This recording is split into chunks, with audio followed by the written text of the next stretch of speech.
जय जगन्नाथ दर्शक बंधु, आज आसतु जानिबा एही राखी पूर्णिमार किछि विशेष महत्व। ओडिशार 12 मासरे 13 पर्व पालन करा जाए। एथि मध्यरु रक्षाबंधन बा राखी पूर्णिमा अन्यतम। एही उत्सवटी गम्हा पूर्णिमा अवसर रे अति आनंद और उत्साहर सहित पालित होइथाए। एही रक्षाबंधन उत्सव बा गम्हा पर्व श्रीमंदिर रे महा आडंबर रे पालित होइथाए। एही उत्सव अवसर रे पाटरा वैश्य मानकर कौलिक पूजा अनुष्ठित होइथाए।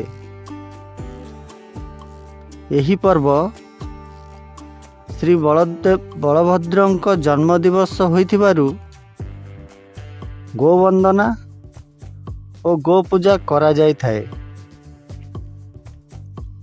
गाई को मार सम्मान देई श्रद्धारे गोमाता कुहा जाय थाए।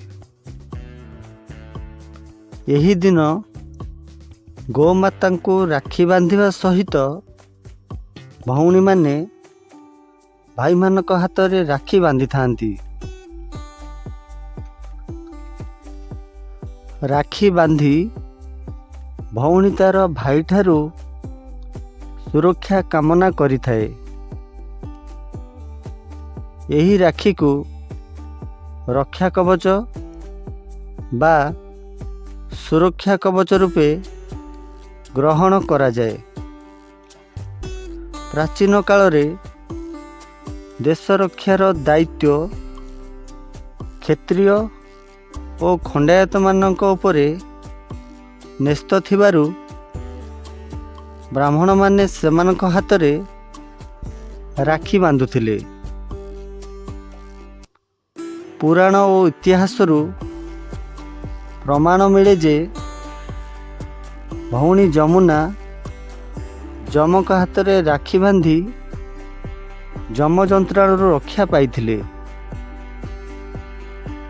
राजपुतराणी मोगल सम्राट हुमायूं को पाखकु राखी पठाई तांकर सहयोग कामना करिथिले।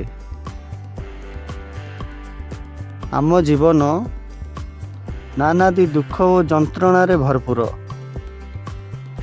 से सब को सामयिक भावे भूली जिबा पई आमे विभिन्न उत्सव पालन करिथाउ। रक्षाबंधन एक पवित्र उत्सव। यही उत्सव स्नेह श्रद्धा प्रेम और प्रत्यय देई थाए।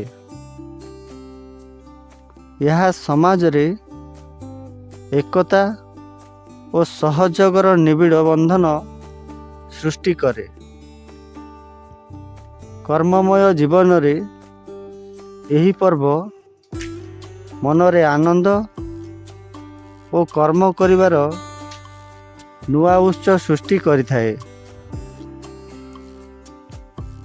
आपण मानंकु एई रक्षाबंधनर विषय वस्तु बा वर्णना केमिति लागिला कमेंट करी निश्चय जणाइबे।